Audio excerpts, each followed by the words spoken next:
Bobby Darin, born Walden Robert Casoto on May 14, 1936, is a singer, songwriter, and actor who made a significant impact on the music industry during the 50s and 60s.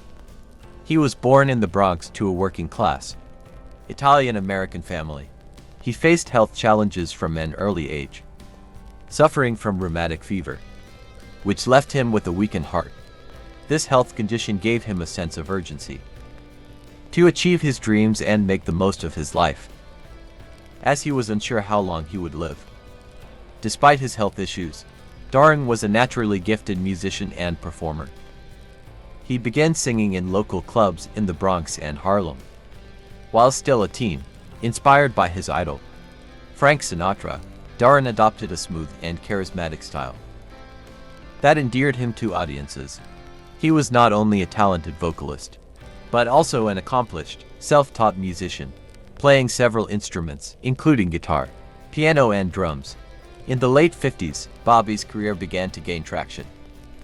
He signed a record deal with Atlantic Records and released his first hit single, Splash, in 1958. The song's catchy lyrics and upbeat tempo quickly made it a chart-topping hit. Darin's next hit, Dream Lover, further solidified his status as a rising star. One of the defining moments of his early career was his performance at the Copacabana nightclub in New York City, 1959. This successful engagement helped catapult him into the mainstream, and he soon became a sought-after entertainer. In the music industry, his talent wasn't limited to singing. He also began acting in films and TV shows, including Come September and Gidget. His versatility as a performer allowed him to explore various musical genres, from rock and roll to pop and swing, and even folk. He continued to release chart-topping hits, including Mac the Knife, which won the Grammy Award for Record of the Year in 1960. Darin's career was marked by innovation and a tireless work ethic. He constantly pushed the boundaries of his musical abilities and was known for his dynamic stage presence. His music and style evolved over the years, reflecting the changing trends of the 60s and his own personal growth as an artist. Career highlights. Bobby Darin's career was filled with a remarkable array of highlights. He burst onto the music scene in the late 50s with infectious hits like Splish Splash and Dream Lover, establishing him as a dynamic singer. Then came back the Knife song, that remains one of the most iconic performances in music history. His transition to acting was equally noteworthy, earning critical acclaim for his roles in films like Captain Newman, MD in 1963 and Pressure Point in '62, and his residency at the Sands Hotel in Las Vegas during the 60s solidified his status as a premier live performer. One of his enduring legacies was his ability to adapt to changing musical landscapes. In the 60s, he shifted his style, embracing folk and protest music, exemplified by albums like Bobby Darin Sings, Dr. Dolittle in '67. His commitment to social justice was evident, as he participated in the 1963 March on Washington for Jobs and Freedom, alongside Dr. Martin Luther King Jr., and Darin's entrepreneurial spirit led him to establish his own record label, Direction Records, and music publishing company TM Music, enabling him to exercise greater creative control over his work. Despite facing health challenges, he continued performing, leaving audiences enthralled with his unforgettable live shows. His final years and death. Bobby Darin's final years were marked by a mix of personal and professional endeavors, health struggles, and an unwavering commitment to his craft.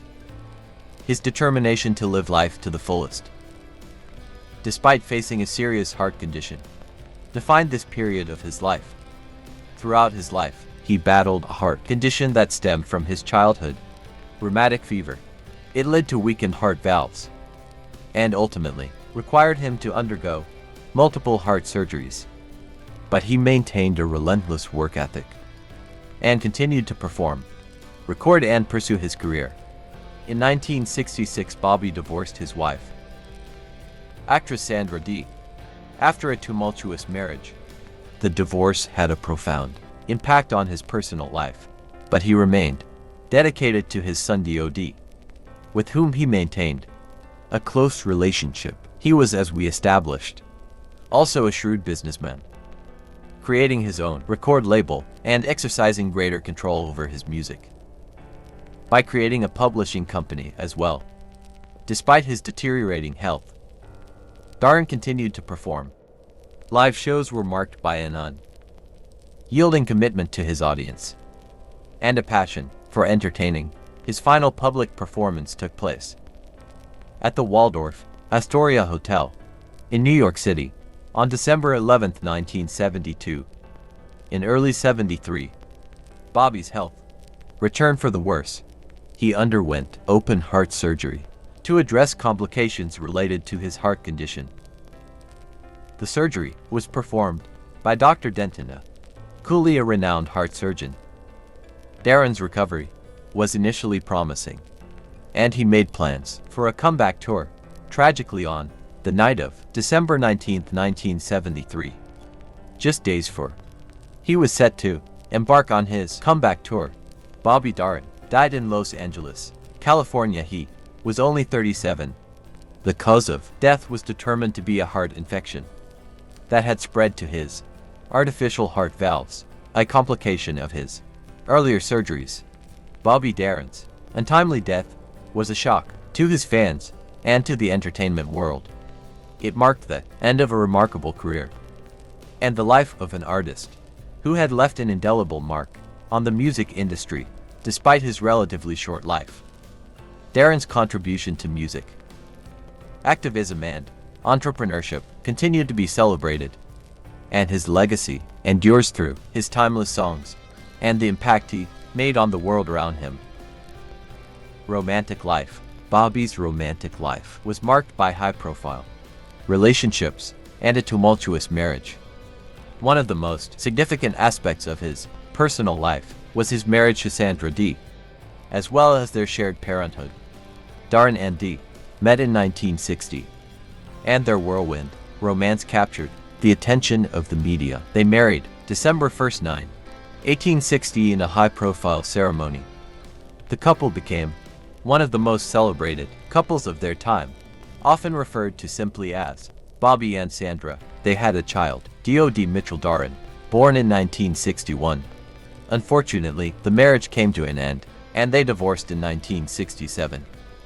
They continued to prioritize the well-being of son Dod, despite their personal difficulties and disagreements. After his divorce, he had some other romantic relationships, but none went to the same level of public attention. His focus shifted more towards career and activism during this period. Now it's time to hear from you. What's your favorite memory of Bobby Darin? What's your favorite Bobby Darin song? Let us know in the comments section below.